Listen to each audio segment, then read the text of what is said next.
The recent Times Higher Education Supplement ranking of universities worldwide saw only 3 Asian varsities breaking into the top 20 list. These were the Beijing University, Tokyo University, and the National University of Singapore. Meanwhile, American and British universities continue to dominate the charts.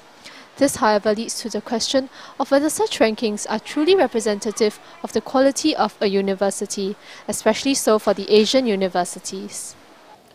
The Times Higher Education Supplement ranking is based on 6 criteria. 1. Peer review.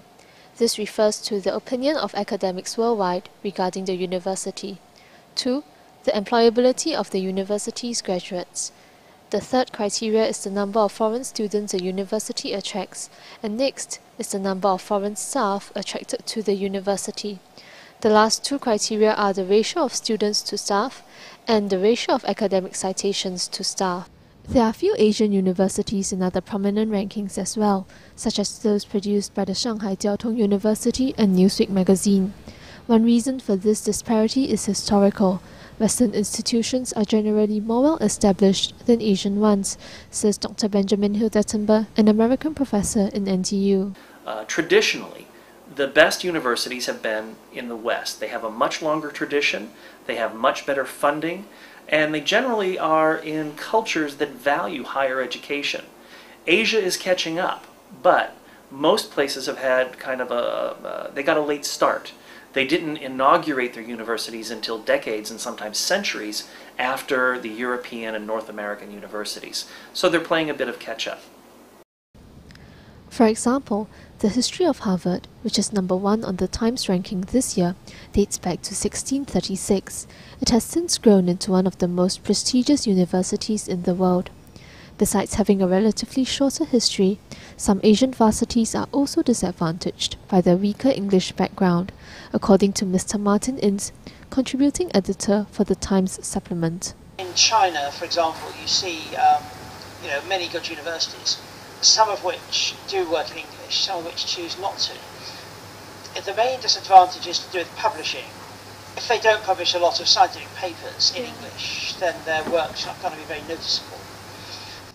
Moreover, Asian universities tend to focus on education, while Western universities place much more emphasis on research.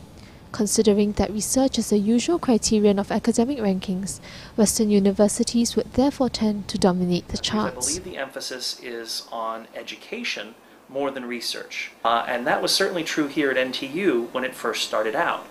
The goal of the university was to educate young Singaporeans, primarily focused on undergraduates. Through the course of the last few decades, we've become more of a research university and focused on knowledge production as well as undergraduate education. Thus, some might argue that rankings are not truly representative of the quality of a university. How much of an effect then do they have on those in the academic field? Rankings are also used a lot, I think, by people with money to spend on research. If you're a major international corporation, you might look at these rankings to decide, is this a university that we might want to do business with? Sometimes the ranking does matter. Like we'll be looking for MIT to actually help us with the research. Like MDA was just announcing the relationship they have with MIT. There's a reason they pick MIT. Number one, of course, they have very good research outcomes. They're good schools. Their program is strong. So we can actually really learn from them. These academic rankings are meant, first of all, to aid students in making their decisions. However, there is the danger that students will misuse these rankings. One way is by making use of them to make social comparisons. Recruiting officers who are trying to get new students to come in, people working in alumni offices and development because it helps their alumni feel good about their university and maybe generate more revenues coming in. Students at the university like to be able to say, we're #1. So they like having these numbers because it's a way of making comparisons. And people naturally are drawn to social comparisons. Mr. Bill Lee, an experienced educational consultant, has helped numerous Singapore students map out their plans for overseas study. To him, however, rankings are only a small factor to consider. Range of factors that we have to look at, the students' academic capability, the language proficiency, the student's economic background, the location, the choice of location that he wants to go, the program he wants to study, and so on. There are so many factors. Ranking is just one of the factors. At the end of the day, students should recognize the limitations of ranking. Making their decisions, they have to look at more than just rankings. This sentiment is echoed by Martin. I always tell people that you cannot, for example, use our rankings to decide where to go to university.